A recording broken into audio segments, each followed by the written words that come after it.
getting tons of media exposure, so I think we're going to survive. Donations for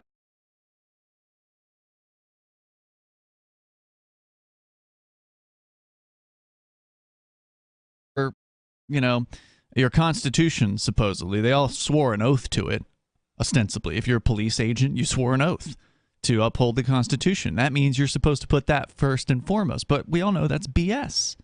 That's just posturing to make it look like they give a damn about that sort of thing. But there's more on this story. We can share that with you coming up here. But Ricky is on the line in Pennsylvania. Ricky, you're on Free Talk Live. Go ahead. That's the Confederate Commonwealth, Pennsylvania there, Brother Ian. Okay. What's on your mind? I just had to see how that sounded just once, But yeah, I am from the Commonwealth, Pennsylvania. Good evening, Sister Bonnie. Hello. What's on your mind tonight, Ricky? Well, Sunday night, this kind of blows my mind. A caller called in, Gigi from South Carolina, and this is an amazing one for me. Now, she did make the comment, came out of kind of nowhere with it, and says, they had a law 200 years ago that you could not educate slaves. Now, here's what's really interesting about this whole thing. I happened to be watching the news on Saturday, and there was an anchor on. It was about midday, and some woman, I didn't catch her name. I had it on after that. It was a young woman. And she made the comment out of nowhere, because she was talking about this education crap and stuff, that 150 years ago, there was a law that you could not educate slaves. Well, that doesn't work. I think she meant 160 years ago. That sounds more like it, Okay, 150, I mean, 160. I'm sure she was just generalizing. It probably doesn't matter. Well, and then you got this one says 200. But here's what it comes down to. I believe Gigi and I were watching the same station. And what's really interesting about this is going to that, President Jefferson Davis, President of the Confederate States of America, one of the things he offered within his term was for free to any slave who wanted it, training to learn trade. Now, I think that's really impressive and important, because think about it. What the South did, it was very different than a lot of people. They were looking at production and economy, and the fact of the matter is an educated slave that knows a trade is going to work better. And the fact of it on top of that is they had usually contracts, like a 7-year contract was standard. And you know what? If you got a trade, sure.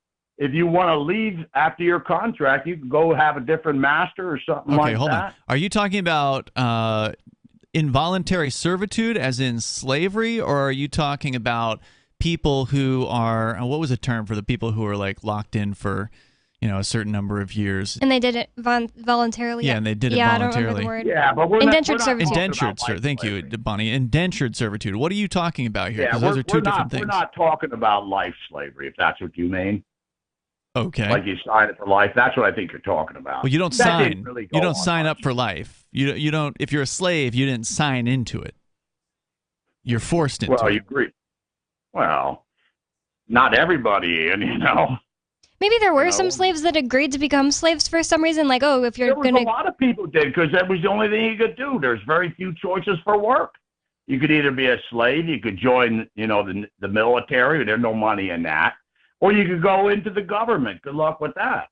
So there was a lot of slaves on both sides. But what it comes down to is she made this comment, said exactly like the woman did, except for the year. And, it's like you should really look into it.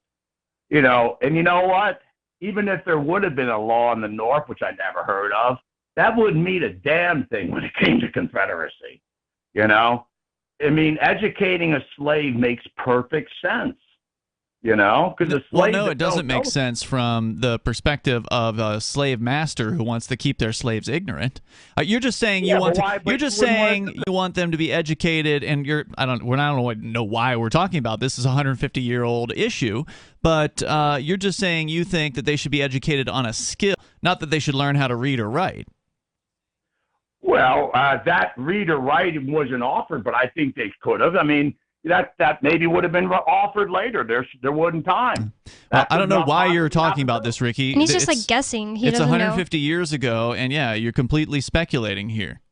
I mean, look, masters at the time, thank you for the call tonight. The masters at the time, they didn't want their slaves to know how to read things, or they might possibly read about how they're slaves.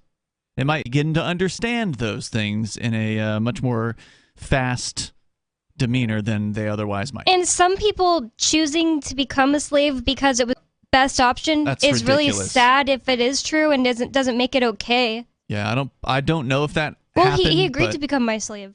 Okay, that doesn't. Normally, the only time you would agree to become someone's slave is if they had like a gun to your children's head. Yeah, that's what I was going to say earlier. He interrupted me. I was like, maybe if choice was between becoming a slave and like they kill your kids or something, and then you're like, no, just take me. But right, even if assuming Ricky is 100% right, and there were people who were like, I can't get a job, so I might as well become a slave because at least they'll feed me.